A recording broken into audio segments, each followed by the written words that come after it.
मैं आपसे पूछता हूँ कि लड़कियाँ अपने घर में सुरक्षित हैं? घर में फादर होते हैं, चाचा होते हैं, मामा होते हैं, ताऊ होते हैं, फूफा होते हैं, बहुत से मेल हैं, क्या लड़कियाँ वहाँ सुरक्षित हैं? आप डेटा इकट्ठा कर लीजिए कि लड़कियों की असुरक्षा ज़्यादा घर में है या स्कूल में है।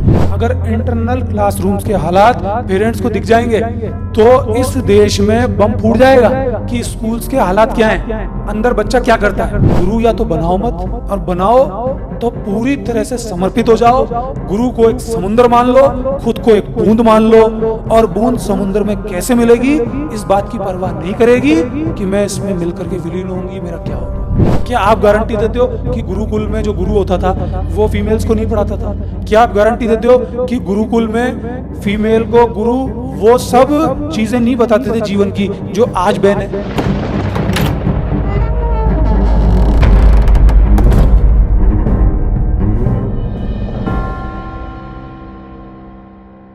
नमस्कार, मैं क्षितिज कुमार। आज के पॉडकास्ट का जो विषय है वो आपसे, नौजवानों से और समाज से पूरी तरह रिलेटेड है। हमारे साथ हैं अनमोल। अनमोल, आज के वातावरण में देश की शिक्षा व्यवस्था का चित्र आपके मन में कैसा उभरता है और आने वाले भविष्य में आपके विचार से कैसा होना चाहिए? आखिर हमारे नज़रिए से शिक्षा है क्या? शिक्षा वाकई में होती क्या है? जो भी इंसान ने जान लिया वो उसकी साइड, फिर भी बहुत कुछ उसके जीवन में अज्ञात रह जाता है। तो जो हमने जान लिया, इंसान ये ना सोचे कि उसने सब कुछ जान लिया। अगर हमारे देश की या हमारी दुनिया की शिक्षा उस अज्ञात को जानने में सफल नहीं हो पा रही है तो फिर ये शिक्षा व्यवस्था का दोष है। वो अज्ञात अनंत की तरफ है, लेकिन हम जितना वहाँ तक पहुँच जाएं उतना ही ठीक है। अगर आज आप स्कूली शिक्षा की बात कर रहे हैं, कॉलेज शिक्षा की बात कर रहे हैं, तो आप देखिए बच्चे के जीवन में कितने बैरियर हैं। ऐसी बहुत सारी चीज़ें हैं, ऐसी बहुत सारी संस्थाएं हैं जो बच्चे को सोचने से रोकती हैं। जब तक बच्चा सोचेगा नहीं, जब तक बच्चा प्रयोग करके देखेगा नहीं, तो उसका दिमाग खुलेगा ही नहीं, वो शिक्षित कहलाएगा ही नहीं। पहली संस्था परिवार। क्या परिवार ये चाहता है कि मेरा बच्चा पूरी तरह से उन बेड़ियों से खुले? क्या बेड़ियों में बंधा हुआ व्यक्ति शिक्षित कहला सकता है? शिक्षा का पहला तत्व ही फ्रीडम है। वो व्यक्ति जो हमेशा संकुचित विचारधारा से जीता है, क्या वो हजारों किताब पढ़ने के बाद भी शिक्षित कहलाएगा? क्या शिक्षा का असली मतलब यही है? तो शिक्षा जो हमने प्राप्त की है उसके अलावा बहुत कुछ बच गया है, उस तक धीरे धीरे या किसी भी गति से पहुंचना, मैं उसी को शिक्षा कहता हूँ। इस सांसारिक जीवन में मृत्यु तक क्या पता हम कहाँ तक पहुँचेंगे, लेकिन हमारी गति कितनी तेज होगी वो बहुत महत्वपूर्ण बात है। जिस प्रकार हमारे परिवार की बेड़ियाँ हैं, पेरेंट्स बच्चे के लिए वो टीचर चाहते हैं, वो शिक्षा चाहते हैं जो वो खुद देना चाहते हैं। सिर्फ एक ड्रामा चल रहा है कि आप हमारे बच्चे को पढ़ाओ। पढ़वाना कुछ नहीं है। टीचर का जो अंदरूनी ज्ञान है या गुरु का जो अंदर का ज्ञान है, उसके अंदर की चेतना है, वो उनके बच्चे में उनको नहीं डलवानी। वो जो चाहते हैं, वो जिस तरह से अपने बच्चों को चलाना चाहते हैं, देखते हैं, वो उसी को पेश करना चाहते हैं। ये जो सिस्टम बना दिया स्कूलिंग का, कॉलेज का, ये जो पूरा सांसारिक सिस्टम है, ये कितना सफल हो पाया, कितना नहीं हो पाया, तो जिस तरह का व्यक्ति निकला है, जिस तरह का फ्रूट हमारे सामने है, उससे पता चल जाता है कि व्यक्ति कितना शिक्षित है। तो जब तक पेरेंट्स, समाज या किसी भी तरह की जो नीति बनाई जाती है सरकारों द्वारा, वो अगर इंसान को पूरी तरह से स्वतंत्र होने में बाधा बन रही है तो फिर कुछ ना कुछ तो गड़बड़ है।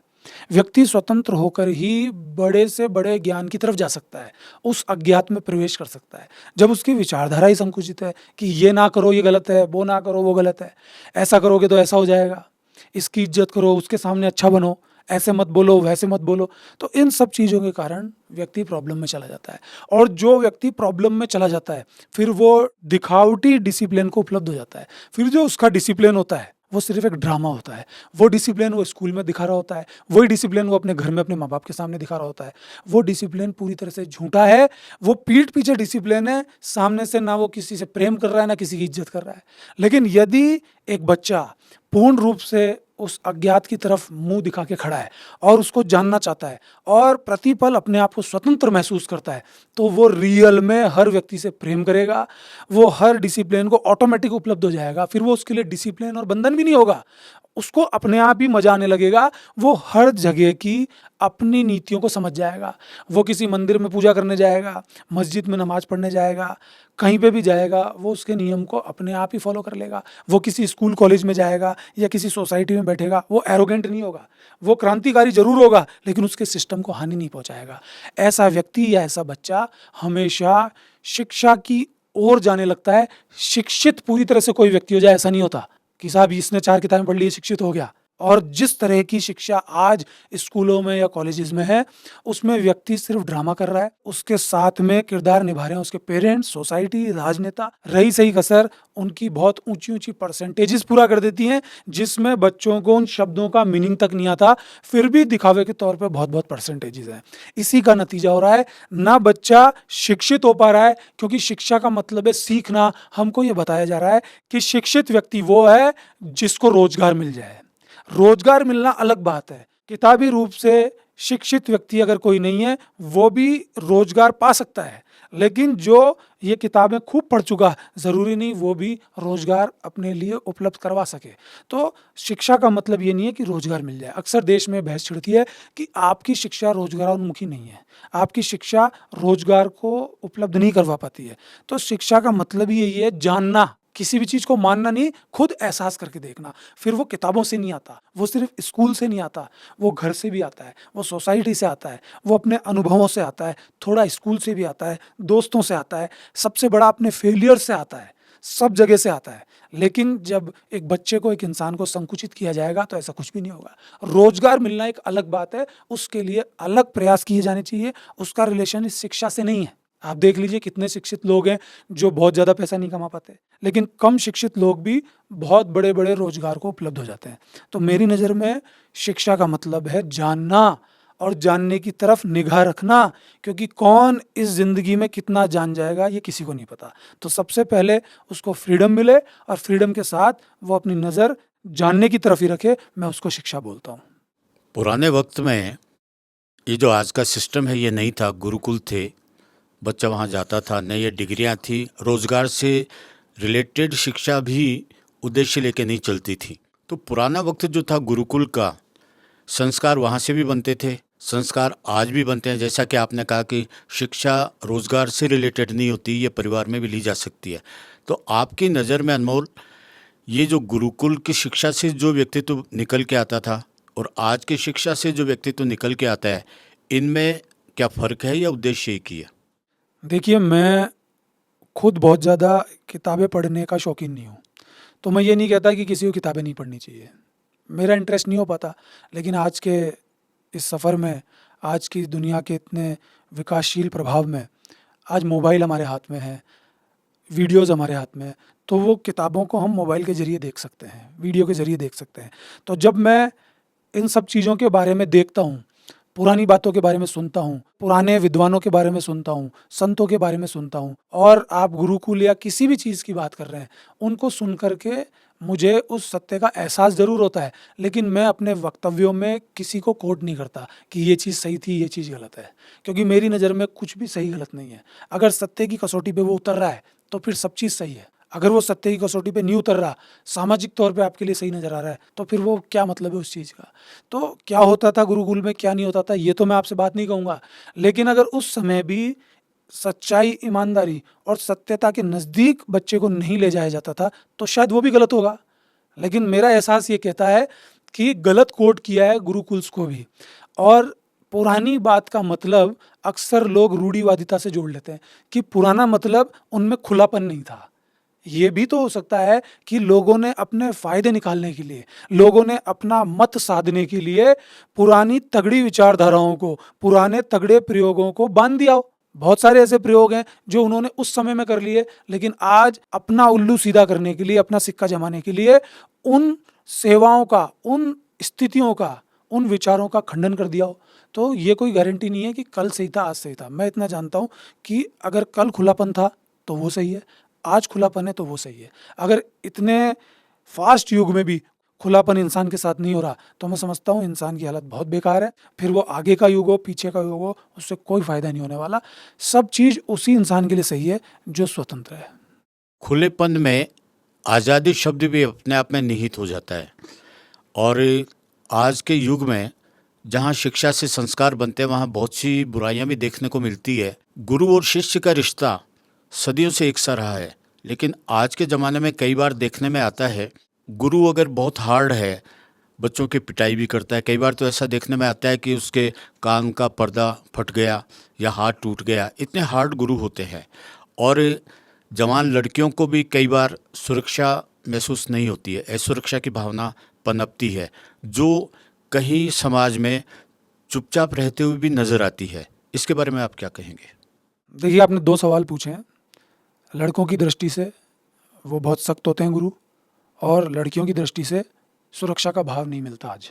सबसे पहले तो हमको इस पूरे सिस्टम को, पूरे खेल को समझना पड़ेगा। मैंने कई बार कहा, लोग गलत नहीं होते, व्यक्ति गलत नहीं होते, वो सिस्टम जो बन जाता है ना ठोकरें खा खा के, वो गलत हो जाता है। आपको ये समझना चाहिए कि आखिर में गुरु क्या चीज़ है और टीचर क्या चीज़ है। आप जिनको गुरु कह रहे हैं ना, वो गुरु नहीं है, वो टीचर है। गुरु का मूल तत्व है समर्पण भाव। अगर शिष्य का समर्पण ही नहीं है तो वो गुरु को तो सल्टाएगा ना, और गुरु का भी अगर पूरा आशीर्वाद नहीं है, पूरा समर्पण नहीं है, तो शिष्य के लिए हानिकारक है। फिर गुरु शिष्य के रिलेशन में नफ़ा नुकसान का कोई खेल ही नहीं बसता, नफ़ा नुकसान है ही नहीं। लेकिन आज स्टूडेंट भी क्या सोच रहा है कि टीचर से मुझे क्या फ़ायदा मिलेगा, और टीचर भी क्या सोच रहा है कि मुझे स्टूडेंट से क्या फ़ायदा मिलेगा, चाहे आर्थिक फ़ायदा हो चाहे कोई भी फ़ायदा हो। तो वो टीचर है, वो गुरु नहीं है, वो सब्जेक्ट टीचर है। गुरु उसके चित्त को हिला देता है, टीचर सिर्फ सब्जेक्ट की बात कर रहा है या 2-4 बातें कर रहा है। तो समझना पड़ेगा कि आज गुरु की अहमियत अलग है, टीचर की अहमियत अलग है। गुरु शब्द तो लगभग गायब सा ही हो गया है। कौन किसी को गुरु मानेगा, कौन किसी के आगे नतमस्तक होगा? हर व्यक्ति को सब कुछ आता है, हर व्यक्ति अपने आप में बॉस है।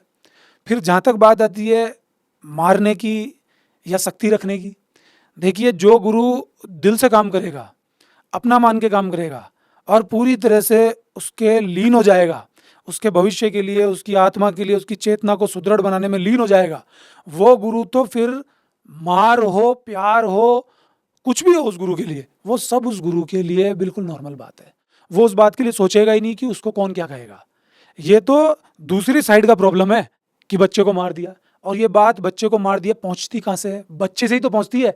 अगर बच्चे में ही समर्पण भाव होगा तो वो गुरु से मार खा के भी चुप रहेगा, और वो चुप रह के कुड़ेगा नहीं, बल्कि वो पॉजिटिवली सोचेगा कि इन्होंने मुझे क्यों मारा। तो बच्चा खुद गुरु बनाता है, पेरेंट्स गुरु नहीं बनाते। गुरु तो वो चीज़ है जिसको समझना ही बहुत मुश्किल है। गुरु तो खुद दीपक की भांति जलता है और अपने शिष्य का जीवन चमका देता है। गुरु तो खुद समाज के जूते खाता है और बच्चे के कपड़े बना देता है। गुरु का सब कुछ तहस नहस हो जाता है, लेकिन उसके शिष्य का सब कुछ बन जाता है, उसको गुरु कहते हैं। गुरु तो समाज के जूते खाएगा ही, ये टीचर तो समाज से बचता है ना। टीचर तो उसको वो ज्ञान दे ही नहीं सकता, क्योंकि टीचर कमर्शियल शब्द है। गुरु को शिष्य से या समाज से फिर कुछ भी मिल जाए वो उसका सेवन कर लेगा, लेकिन टीचर डिमांड करता है। टीचर बोलता है मुझे तो इसकी एवज में ये चाहिए ही, मैं तेरे साथ ऐसा करूंगा, ऐसी तैयारी कराऊंगा, मुझे तो ये चाहिए। गुरु बिल्कुल निस्वार्थ होता है, उसको जो मिल जाता है वही सही है।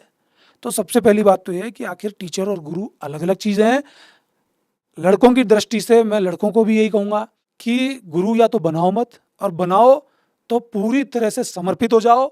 गुरु को एक समुद्र मान लो, खुद को एक बूंद मान लो, और बूंद समुद्र में कैसे मिलेगी इस बात की परवाह नहीं करेगी कि मैं इसमें मिल करके विलीन होंगी, मेरा क्या होगा। जनरली बच्चे क्या सोचते हैं, गुरु जब बोलता है कूद जा, तो वो देखते हैं कि गुरु हाथ कब लगाएगा, कब हमको बचाएगा। तू जब ये सोच रहा है ना कि तेरे हाथ लगाएगा, इसका मतलब तेरे को गुरु पे शंका है।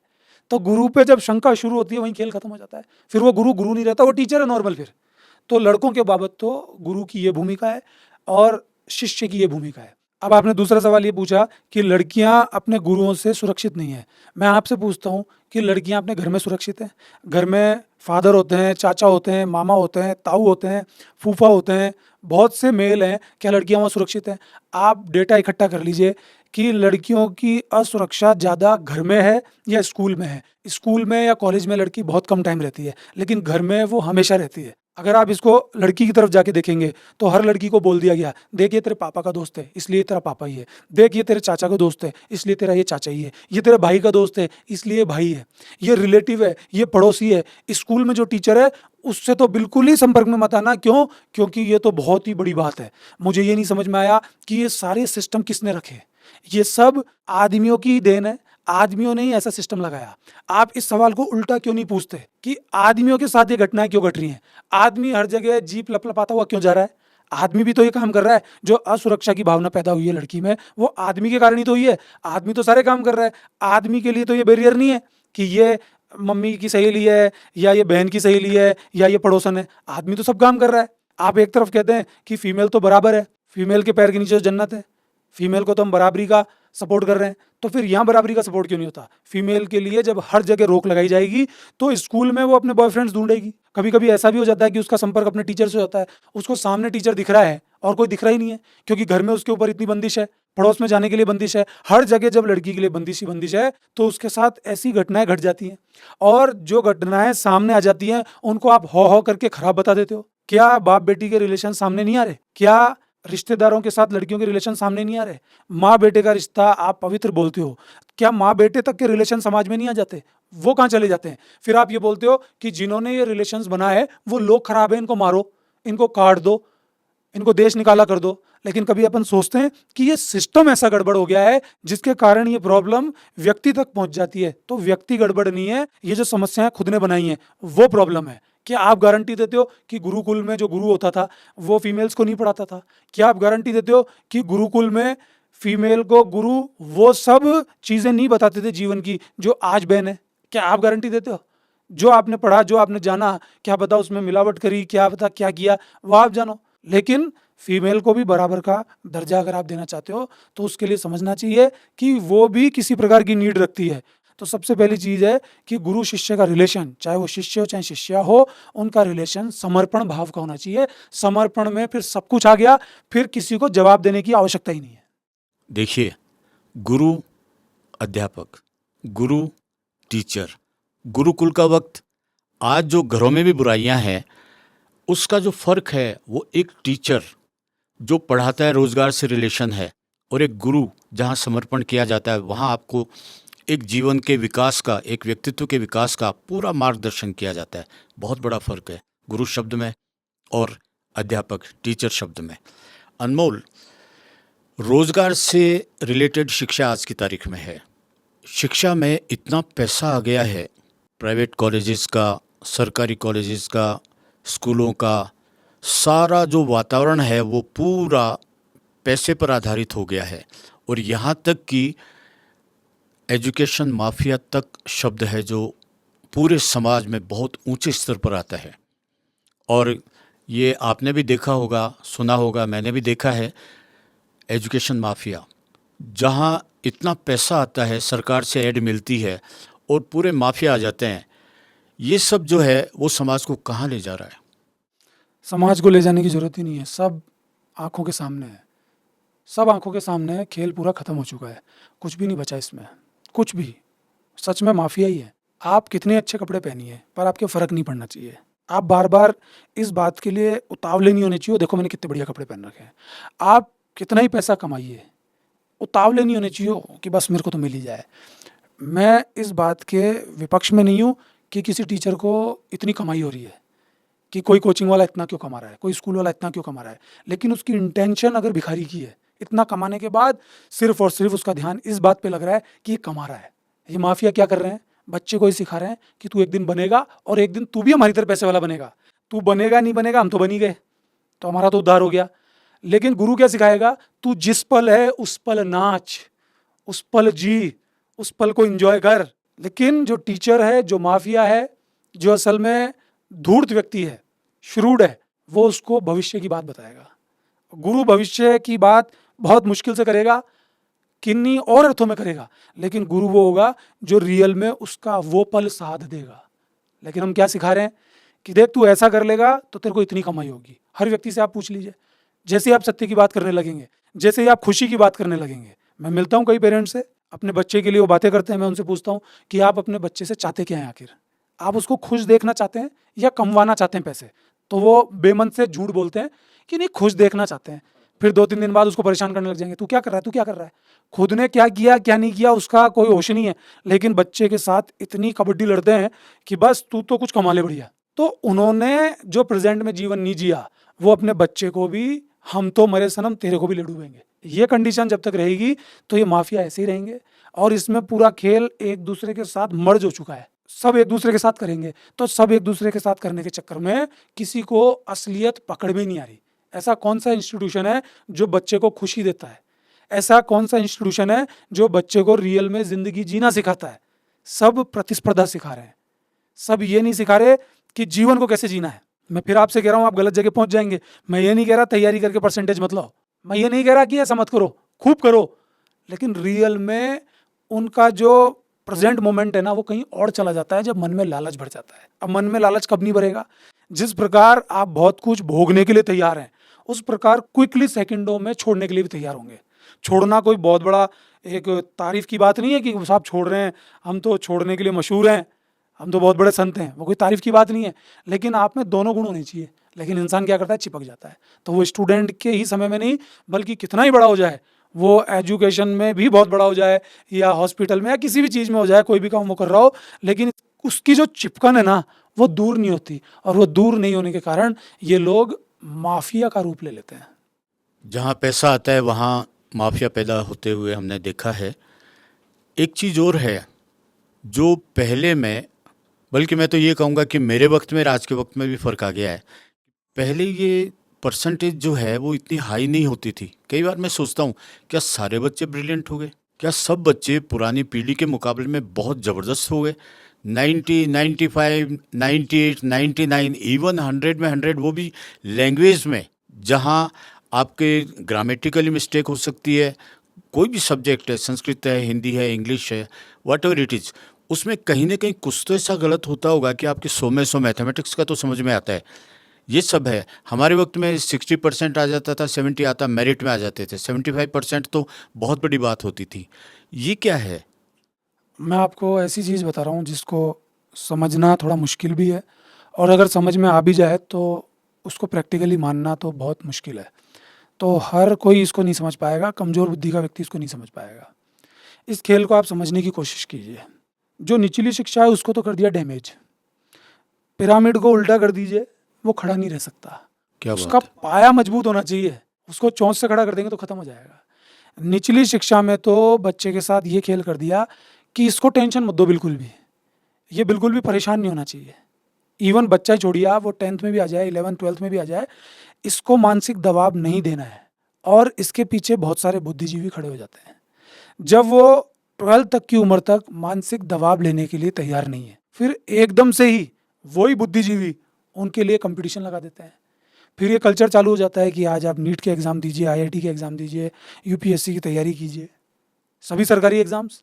और उनका जो क्राइटेरिया है वो इतना हार्ड है, इतना हार्ड है कि समान बुद्धि का बच्चा उसको सॉल्व नहीं कर सकता। दबाव उसने झेलना सीखा नहीं। फिर जब वो इन चीज़ों की तैयारी करता है, जिसका बहुत ही ज़्यादा गुणगान किया गया है कि सरकारी नौकरी तुम्हारे जीवन में सब कुछ है, उस गुणगान के कारण वो पूरी तरह से अपने आप को वहीं धकेलता है। और जब वो धकेलता है तो वो प्रॉब्लम में चला जाता है कि उसको सफलता नहीं मिलती। सफलता नहीं मिलती तो फ्रस्ट्रेशन में चला जाता है। फ्रस्ट्रेशन में जाने के बाद चूंकि उसने दबाव सहने का काम कभी सीखा ही नहीं बचपन से, तो वो सलट जाता है। तो ये जो बुद्धिजीवी लोग हैं, ये जो नेता लोग हैं, या जो नियमों को बनाते हैं, कानून को बनाते हैं, ये उन बच्चों के साथ तो खड़े हैं कि साहब ये मर जाते हैं, फांसी लगा लेते हैं, हाथ काट लेते हैं, जहर खा लेते हैं। ये उनके साथ नहीं खड़े हो रहे जो बाद में मर जाते हैं। तो बच्चों के लिए तो इनको दया आ रही है, लेकिन क्या वो बच्चा नहीं है? वो अपने माँ बाप के लिए तो बच्चा ही है ना, 20 साल का, 22 साल का, 25 साल का। वो इंसान तो उस जगह कदम रख रहा है जब उसका जीवन शुरू होगा। बच्चे को तो फिर भी हम ये कह सकते हैं जाने अनजाने में मर गया ये, लेकिन वो बड़ा तो गारंटेड मर रहा है। वो कौन से जाने अनजाने में मर रहा है भाई? उसको समझ में नहीं आ रहा कि क्या हुआ उसके साथ। उसके साथ वही हुआ जो इस सिस्टम ने बना दिया। अब हो क्या रहा है कि सबकी दाल कैसे गल जाती है? हमारा जो ब्रेन है वो चलता है भविष्य के रूप में, कि यदि हमको कोई चीज़ दिख जाए तो हम आगे की तरफ चले जाते हैं। एक बच्चा क्लास में बदमाशी कर रहा है, वो ये बोल के बच के निकल जाता है, मैडम अब नहीं करूँगा, मैडम अब नहीं करूँगा। कोई अपराधी कुछ गलत कर दे, पुलिस वाले के हाथ जोड़ लेता है, मैं अब नहीं करूँगा, 2 चांटे खाए, अब नहीं करूँगा। तो हर व्यक्ति अब नहीं करूँगा के विचार पे चला जाता है और भविष्य की तरफ चला जाता है। लेकिन समझना चाहिए कि अब नहीं करूँगा के चक्कर में वो उस क्षण को खो देता है, वो उस क्षण मजबूत नहीं होता, तो उसके आगे के सारे क्षण डैमेज हो जाते हैं। जिसको भविष्य सही करना है उसको अपना प्रेजेंट सही जरूर करना पड़ेगा। बिना प्रेजेंट के भविष्य सही नहीं हो सकता। जब नीति बना दी गई है कि क्वांटिटी मैटर करेगी, क्वालिटी मैटर नहीं करेगी। क्यों? क्योंकि अगर कोई बच्चा फेल हो गया वो फांसी लगा लेगा, उसके घर में मातम मच जाएगा। कितने बच्चे फांसी लगा लेते हैं? ज़्यादा लोग तो आगे मौत के घाट उतरते हैं, लेकिन बच्चों को समझाना तो दूर कि आपको इस तरह से चलना है, बल्कि नियमों में पिरो देते हैं। जैसे जो नारी के पक्ष में नियम लाए कि साहब पुरुष कुछ भी कर ले तुम्हारे को ही तरजीह दी जाएगी, उनको समझाने की कोशिश किसी ने नहीं करी, ना संतों का सहयोग दिया। कोई नारी के लिए कुछ अच्छा करने की कोशिश करता है या मैं भी कभी बोलने की कोशिश करता हूँ तो हमें राक्षस घोषित कर दिया जाता है कि तुम तो नारी के दुश्मन हो, जबकि हम तो अंदर से जानते हैं ना कि हम तो नारी के ज़्यादा बड़े दोस्त हैं। इसी प्रकार हम बच्चे के भी बहुत बड़े दोस्त हैं, उनको हानि पहुंचाई जा रही है, उनको ये फ्री के नंबर बांट के खत्म किया जा रहा है। तो जब वो भविष्य की तरफ जीता है, जब उसका मन भविष्य की तरफ होता है, तो उसके पेरेंट्स भी मान लेते हैं कि इसने तो बहुत बड़ा काम किया क्योंकि ये तो इतनी परसेंटेज ले आया। अब ये परसेंटेज आ कैसे रही है, यही आपका सवाल है कि जब सबको पास करने की कोशिश करेंगे, बच्चे को कुछ आता नहीं है, उसने जो लिखा उसको राइट कर दिया, क्वेश्चन को उसने आंसर में भी लिख दिया, तो ये बोला गया है कि कितना वीक बच्चा हो उसको पास करना है। जब पासिंग परसेंटेज 100 बच्चे यदि एग्जाम दे रहे हैं तो 90 से ऊपर बच्चे पास हो रहे हैं। मैं 90 बहुत कम बोल रहा हूँ, 93, 94, 98 तक परसेंट बच्चे, मैं हाईएस्ट परसेंट की बात नहीं कर रहा, हाईएस्ट परसेंटेज तो 100 की तरफ भी जा रही है, मैं बात कर रहा हूँ पासिंग परसेंटेज की। तो गधे घोड़े सब पास हो रहे हैं और इतनी सारी भीड़ खड़ी हो रही है, फिर आप बोल रहे हैं रोजगार कहाँ है? तो आप कैसे बांटेंगे सबको कि कौन सा काबिल है कौन सा नाकाबिल है? सांसारिक दुनिया में सफलता के लिए काबिल लोगों को तो आगे लाना पड़ेगा ना। मैं उन नाकाबिल लोगों के खिलाफ नहीं हूं, मैं उन नाकाबिल लोगों को और चीजों में काबिल देखना चाहता हूं, उनमें और चीजों की काबिलियत हो सकती है, उनको और चीजों में मर्ज नहीं करते बल्कि उनको भी लगा देते हैं कि तू इतनी परसेंटेज बनाएगा तो राजा हो जाएगा। अब उसकी 70-75 तो नॉर्मल बन जाती है, 70-75 बनते ही पेरेंट्स के पेट में गुदगुदी मच जाती है कि हमारा बच्चा तो अब साइंस लेने के लिए तैयार हो गया, उसको साइंस दिला देते हैं, वो पहले ही गड्ढे में था और गड्ढे में चला जाता है। जब बच्चे की परसेंटेज 70-75 आ जाएगी, थोड़ा सा ही उसने लिखा है, तो ये वाला जो क्राइटेरिया है सबको अच्छे मार्क्स दो, तो जो पढ़ के गया है बच्चा उसके लिए ये सोने पे सुहागा हो जाता है। जब एक कमजोर बच्चे ने 4 नंबर के सवाल में आधे नंबर का लिखा है लेकिन उसको मिल गए 3.5 नंबर या 3 नंबर, तो बहुत तगड़े बच्चे को तो 4 कंपलसरी मिलेंगे। फिर आप जो सवाल पूछते हैं ना हिंदी में कैसे आ गए, एसएसटी में कैसे आ गए, उसके तो आएंगे ही। मान लीजिए 6 नंबर का निबंध है, उसको 4 नंबर मिल रहे हैं कमजोर बच्चे को, तो उसको तो 6 में से 6 कंपलसरी मिलेंगे। क्यों? क्योंकि उसने बहुत बढ़िया लिखा है। तो ये ल्यूज चेकिंग का नतीजा है, ल्यूज पेपर्स का नतीजा है, ल्यूज सिलेबस का नतीजा है। पहले जो सिलेबस थे अब के सिलेबस में बहुत फर्क है, बहुत बड़ा होता था सिलेबस, अब सिलेबस बहुत ही ज़्यादा छोटा कर दिया गया है, सहूलियत पूरी बच्चे को है। तो मजबूत खिलाड़ी कहाँ से पैदा होगा? फिर उनका क्राइटेरिया पास का तो 33% ही है, और अब तो पास का आप क्राइटेरिया 60 कर दो, बच्चे फिर भी पास हो जाएंगे। थोड़े दिन बाद मुझे लगता है कि सारे तो स्कूल बंद हो जाएंगे, सब कुछ बंद हो जाएगा, सिर्फ एक ऑफिस होगा, उस ऑफिस में प्रिंसिपल नाम की कोई लेडी बैठी होगी या कोई बाबू बैठा होगा, वो सिर्फ मार्कशीट बच्चों को पकड़ा देगा कागज की।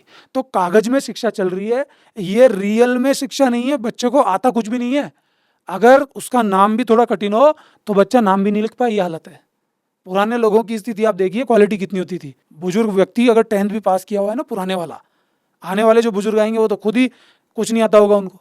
अभी बच्चे को बोलिए मोबाइल में कुछ सीख, तो मोबाइल भी तो सीखने की चीज़ है ना, वो कल से ज़्यादा बढ़िया आज सीख सकता है। मोबाइल बहुत शानदार चीज़ है, कौन कहता है खराब है? दुनिया पीछे पड़ी हुई है ज़बरदस्ती मोबाइल के लिए। मोबाइल तो वो क्रांति है जो इंसान के दिमाग को खोल सकता है, इंसान की खोई हुई चेतना को लौटा सकता है, और बुद्धिजीवी लोग और रियल संतों से मिला सकता है। आप देखना क्या चाहते हैं वो महत्वपूर्ण है। तो इसको आप समझिए कि जो शिक्षा हमको दिखाई जा रही है वो नहीं है, रियलिटी कुछ और है। जो शिक्षा हमको दिखाई जा रही वो नहीं है, रियलिटी कुछ और है। और ये जो परसेंटेज बहुत ज़्यादा आ रही है, इनका बेस हमने समझा। एक बात और है अनमोल, वो ये है कि एक तरफ तो बहुत सारी परसेंटेज आ रही है, दूसरी तरफ जो अच्छी कॉलेजेज है जिसमें पैसे का मापदंड मान के जिनको अच्छा बोला जाता है, एक कंट्रोवर्सी आती है। कंट्रोवर्सी ये आती है कि जूडो कराटे की ड्रेस, पिकनिक पर ले जाने की, उनको एंटरटेनमेंट का कोई साधन, अदर एक्टिविटीज़, जितनी बड़ी कॉलेज होती है, मुझे तो कई बार ऐसा लगता है कि वो क्लब है, कॉलेज नहीं है, स्कूल नहीं है। इतनी अदर एक्टिविटीज़ उसमें दी जाती है और उसका पैसा चार्ज किया जाता है, जो कंपैरिजन में दूसरी जहाँ स्कूल होती है, कॉलेज होती है, जहाँ इतनी सुविधाएं नहीं होती उनके मुकाबले में। तो परसेंटेज भी उनकी आती है, अदर एक्टिविटीज़ भी उनकी है, पैसा भी उनका ज़्यादा है। इन सब के बीच में शिक्षा चरित्र निर्माण करके और देश को अच्छे नवयुवक कहाँ से दे पाएंगी? आप ये बताइए, कि ये अदर एक्टिविटीज़ से फ़ायदा ज़्यादा किसका हो रहा है। स्कूल वालों को, कॉलेज वालों को पता है कि स्टूडेंट को तो मज़ा आएगा, स्टूडेंट को सीखना ही नहीं है कुछ भी। अगर आप ये सोचते हैं कि एक्टिविटीज़ और गेम से वो कुछ सीख रहा है, तो यहाँ पे भी आप गलत हैं। गेम्स में भी जो आगे बढ़ने वाले लोग हैं वो किसी के मोहताज नहीं है। वो इस बात के मोहताज नहीं है कि स्कूल में उनको सिखाया जाएगा, कॉलेज में उनको सिखाया जाएगा। वो तपस्या कर रहे हैं, उसमें भी वो शिक्षा में भी तपस्या कर रहे हैं। बच्चा वहाँ नहीं लग रहा, उसको 50 चीज़ों में लगा दो, कहीं तो उसकी एनर्जी मोल्ड होगी। फिर इससे रियल में फ़ायदा हो रहा है उनको। कैसे? आर्थिक स्थिति उनकी और प्रगाढ़ हो रही है। हर चीज़ का पैसा चार्ज किया, जैसा कि आपने बताया। ये समझ ही नहीं पाता बच्चा, और बच्चे को समझने की ज़रूरत क्या है, वो तो मज़े में है। अगर उसको पिकनिक ले जाया जाएगा तो आप बताइए मुझे, अगर उससे 2,000 रुपये ले लिए तो उसमें 2,000 का काम हो रहा है क्या? हाँ, मैं उन स्कूल्स और कॉलेजेस को तो मानूं कि बच्चे का जितना पैसा खर्च हो गया वो रख लो, और जितना नहीं हुआ उसको लौटा दो। लेकिन कौन लौटाता है? किसी जगह पे भी उसको लेके जाएंगे, वहाँ का चार्ज अलग होगा, उनसे ले लिया जाएगा ज़्यादा, बस का किराया जोड़ लो, बात खत्म। तो हर चीज़ से उनका कुछ ना कुछ बेनिफिट होता है, चाहे वो कोई भी चीज़ हो। तो सबसे बड़ा बेनिफिट उनका है, वो उसको हटा नहीं सकते, उनको फ़ायदा ही फ़ायदा मिल रहा है। ये तो पेरेंट्स को सोचना चाहिए ना। अगर पेरेंट को किसी एक पर्टिकुलर गेम में बच्चे को रखना है तो उसकी एकेडमी ज्वाइन कराओ जहाँ वही चीज़ होती हो। बहुत सारी चीज़ें मर्ज हो जाएंगी तो प्रॉब्लम हो जाएगी ना। आप बैलेंसिंग नहीं रखेंगे ना तो खेल खत्म हो जाएगा। कभी आप क्या करा रहे हैं बच्चे को, कभी क्या करा रहे हैं, वो खुद ही मिसगाइड हो जाएगा। उसके स्कूल में तो कोई फंक्शन होता है तो वो डांस करने बैठ जाता है, राखी कंपटीशन, चित्रकारी कंपटीशन होता है वो करने लग जाता है। उसके स्कूल में कुछ भी होता है वहीं चला जाता है, एनुअल फंक्शन होता है वहीं चला जाता है, कोई भी प्रोग्राम होता है वहीं चला जाएगा, पिकनिक में जाना है उसको सब जगह जाना है। पढ़ाई उससे दूर हो जाती है। तो कोई तो आप जगह सोचेंगे ना पढ़ाई की। आज हर जगह लड़के लड़कियों वाला मसला बिल्कुल चरम पे है। आज कहीं चले जाइए आप, हर चीज़ में वही घुसेड़ा जा रहा है। हालांकि टॉपिक अलग है, लेकिन आप जाके देख लीजिए हाल क्या है। तो सबसे मेन चीज़ है कि रियल में बच्चों को इन चीज़ों से फ़ायदा हो रहा है या नहीं हो रहा। अगर रियल में बच्चों को इनसे फ़ायदा हो रहा है तो कंटिन्यू कीजिए, आप इसकी जांच पड़ताल तो कीजिए क्या चीज़ है ये। एक बात और जो अक्सर जनरेशन को मंथन में डालती है, और वो ये है कि पुराने वक्त में जब गुरुकुल था या उससे भी पहले ये कॉलेजेज, ये अदर एक्टिविटीज़, ये सब चीज़ें, ये ढांचा ये था नहीं। आज की तारीख में ये कहा जाता है कि शिक्षा बहुत आगे हो गई, हम साइंस में बहुत आगे हो गए, लेकिन फिर भी हम देखते हैं कि पुराने वक्त में जो मैथमेटिक्स थी कि स्टार्स हैं, किसकी कितनी से दूरी है, वो किसी भी धार्मिक रूप से लपेट के या गुरु के माध्यम से किसी भी तरीके से बोला जाता था। लेकिन पुराने वक्त में भी जो मोहनजोदड़ो, हड़प्पा वगैरह में जो निकलते हैं, अपने बहुत सारे पुराने जो विश्वविद्यालय, वहाँ के जो लाइब्रेरीज जो धीरे धीरे ख़त्म हो गई। तो मेरे कहने का मतलब या जानने की इच्छा ये है कि जब ये सिस्टम नहीं था तब भी साइंस अपनी जगह चरम पर था, और कुछ चीज़ों में आज की तारीख में लगता है चांद पर जाने का ये जो मेटेरियलिस्ट हो गया, इन सब में अगर देखा जाए क्या सामंजस्य होकर एक नई व्यवस्था बन सकती है, या पुरानी अच्छी थी, या आज की तारीख में हम आगे हैं? मैंने आपको पहले भी कहा कि मेरे नज़रिए में कोई सही नहीं था, कोई ख़राब नहीं था। पुरानी नई की मैं बात ही नहीं कर रहा। मैं ये कह रहा हूँ कि यदि व्यक्ति दिखावे की तरफ जाएगा तो वो उस मूल तत्व से दूर हो जाएगा। जब हम पूरी तरह से दिखा रहे हैं तो उस रियलिटी से दूर जा रहे हैं। जो लोग पहले रियलिटी के नज़दीक थे वो उसी में मंथन में लग जाते थे। आज चाहे स्कूल्स देख लीजिए, कॉलेज देख लीजिए, उसमें दिखावे के अलावा कुछ है ही नहीं। अगर पेरेंट्स को उनका असली चित्र मिल जाए, अब आप सोचेंगे कि वीडियोस तो देते हैं स्कूल वाले, लेकिन जब कोई वीडियो शूट कर रहा है तो वो तो उसकी अच्छी चीज़ दिखाएगा ना, क्योंकि वीडियो तो उसकी इजाज़त से शूट हो रहा है। आप रैंडमली चेक कर लीजिए, अगर इंटरनल क्लासरूम्स के हालात पेरेंट्स को दिख जाएंगे तो इस देश में बम फूट जाएगा कि स्कूल्स के हालात क्या हैं, अंदर बच्चा क्या करता है। और वही स्कूल उन बच्चों को पसंद आता है, वही कॉलेज उन बच्चों को पसंद आता है। किसको मंथन करना है, किसको रियलिटी के नज़दीक जाना है। अब कई लोग बोलेंगे कि आज साइंस इतना ऊंचाइयों पहुंच गया, लेकिन जिस प्रकार आप देखेंगे संख्या को लेकर के कि कितने बच्चे ऐसे हैं, परसेंटेज बहुत बना रहे हैं, लेकिन कितने बच्चे ऐसे हैं जो रियल में सेलेक्ट हो रहे हैं। भेड़ बकरी बहुत सारे हैं लेकिन सेलेक्ट बहुत कम हो रहे हैं। तो पढ़ाई तो सभी कर रहे हैं, संख्या इतनी ज़्यादा हो गई, जनसंख्या इतनी ज़्यादा हो गई, तो उसमें मुट्ठी भरी तगड़े लोग हैं, फिर वो इतने तगड़े हैं जिसकी कोई हद नहीं। क्योंकि इस कचरे में रह करके, इस दिखावे के खेल में रह करके वो अगर तगड़े हुए हैं तो इसका मतलब उन्होंने क्या तपस्या की है, ये आप खुद सोच लीजिए। भाई किसी वक्त में लोग दिखावे में नहीं थे तो वहां तो बल्कि रियलिटी के नजदीक जाना आसान था, लेकिन ऐसे युग में जहाँ दिखावे के अलावा कुछ भी नहीं है वहाँ रियलिटी के नज़दीक जाना बहुत मुश्किल है। तो अगर कोई ऐसा व्यक्ति उस सच्चाई के नज़दीक गया है और उसने मंथन किया है तो फिर उसके लिए तो सल्यूट है। वो तो फिर अलग ही लेवल पे चला गया, फिर कहने की जरूरत ही नहीं है, ना वो किसी स्कूल का मोहताज है, ना वो किसी कॉलेज का मोहताज है। तो सच्चाई ये है कि पहले का अब का कोई मतलब नहीं है। जब भी हम दिखावे की तरफ जाएंगे, हम मूल से नष्ट हो जाएंगे। फिर वो विज्ञान की बात हो, वो व्यवसाय की बात हो, वो समाज की बात हो, वो धर्म की बात हो, किसी की भी बात हो, उसमें हम फेलियर हो जाएंगे। नज़दीकी में जाएंगे रियलिटी के, तो हम बहुत ऊंचाइयों पे जा सकते हैं। बहुत गहरी बात है लेकिन सच है। न पुराने गुरु शिष्य की परंपरा के वक्त जो होता था वो सही था, न आज का गलत है, न आज का सही, न वो गलत है। सबसे बड़ी चीज़ है दिखावा। अगर दिखावा करते हैं और मूल रूप को छोड़ देते हैं तो फिर आगे कोई प्रोग्रेस होती नहीं है। ये सच है। अनमोल से बात करो तो कुछ ऐसे पहलू निकल कर आते हैं जो सत्य पर आधारित है। सत्य तो कड़वा होता ही है लेकिन बहुत मीठा भी होता है जो समझते हैं उनके लिए। हमें बहुत चीज़ों का मालूम होता है कि गुरु और टीचर का क्या फ़र्क है, दिखावे का और मूल रूप जो है ईमानदारी से किए हुए काम का क्या फ़र्क है, और ये युगों युगों से चलते हुए आज की तारीख तक पहुंचा है। अनमोल, आगे शिक्षा के मामले में भविष्य में क्या होना चाहिए, इसके मामले में आपका क्या विचार है? देखिए, मैं ये तो नहीं कहूँगा कि शिक्षा व्यवस्था पूरी तरह से फेल हुई है। गवर्नमेंट के द्वारा नई नई शिक्षा व्यवस्थाएं आती हैं, लेकिन रियल में वो लागू ही नहीं हो पाती हैं। चीज़ बनी तो है, बहुत मंथन हुआ है उसके पीछे, लेकिन क्या वो लागू हो पाती है? आपको तय तो करना पड़ेगा कुछ चीज़ों को। अगर आप सांसारिक दुनिया की बात करेंगे, तब तो शिक्षा का जो स्वरूप है वो कॉम्पिटिटिव होना चाहिए, और कंपटीशन फिर ईमानदारी वाला हो, रियल हो। ऐसा नहीं है कि बच्चे ने 8वीं क्लास पढ़ी है यूँ ही पास कर देंगे, 5वीं यूँ ही पास कर देंगे, 10th बोर्ड भी हटा देंगे और इतना ईजी कर देंगे कि चलो आओ भेड़ बकरी की जैसे सब पास हो जाओ। कोई मतलब ही नहीं है, फिर अंतर ही नहीं है किसी में। तो सांसारिक दुनिया में अगर शिक्षा पे काम करना है तो फिर उसके लिए कंपटीशन तो होगा। फिर हम कैसे इस समाज को आगे बढ़ा पाएंगे? अगर एक हमको शानदार प्लेन उड़ाने वाला व्यक्ति चाहिए तो उसने प्लेन उड़ाने की ईमानदारी से पढ़ाई की हो। एक शानदार हमको डॉक्टर चाहिए तो फिर उसने शानदार डॉक्टर बनने की पढ़ाई की हो। इस पढ़ाई में मैं किताबी पढ़ाई की बात भी कर रहा हूँ, प्रैक्टिकल की बात कर रहा हूँ। लेकिन अगर हमारी कसौटी बेईमानी पर होगी, फ्री में नंबर बांटने पर होगी, तो ये गलत हो जाएगा। तो आने वाली व्यवस्था ऐसी हो। और साथ की साथ मैं उस शिक्षा की भी बात कर रहा हूँ जो संसारिक शिक्षा से अलग है, आध्यात्मिक शिक्षा। वो इसके साथ मर्ज होनी ज़रूरी है कि वो द्वैत के साथ काम करे, एक मुंह उसका बाहर की तरफ, एक मुंह उसका अंदर की तरफ। अंदर की यात्रा भी इंसान करे और गुरु संत ऐसे लोग मिले। अगर ऐसा कुछ हो जाए आने वाली शिक्षा में तो फिर स्कूलों के स्वरूप ही बदल जाएंगे। तो देखा आपने, जब खूबसूरत चर्चा होती है, मंथन होता है और अनमोल की तरह से सत्य पर आधारित होता है बिना बेईमानी के, तो मानव समाज और समाज के लिए बहुत सी अच्छी चीज़ें निकल कर आती है। जैसे अनमोल ने कहा कि पुरानी व्यवस्था और आज की व्यवस्था का अगर सामंजस्य किया जा सके तो उसके रिजल्ट्स बहुत खूबसूरत आ सकते हैं, लेकिन वही सत्य पर आधारित। आज का पॉडकास्ट यहीं समाप्त करते हैं। मिलते हैं एक और खूबसूरत विषय के साथ अगले पॉडकास्ट में। और हाँ, अगर आपको अनमोल से कुछ भी पूछना है, आपकी कोई उत्कंठा है, कोई प्रश्न आपके मन में उठता है, तो बेझिझक सत्य पर आधारित उत्तर मिलेगा। अनमोल से कमेंट बॉक्स में आप ज़रूर पूछिए। धन्यवाद।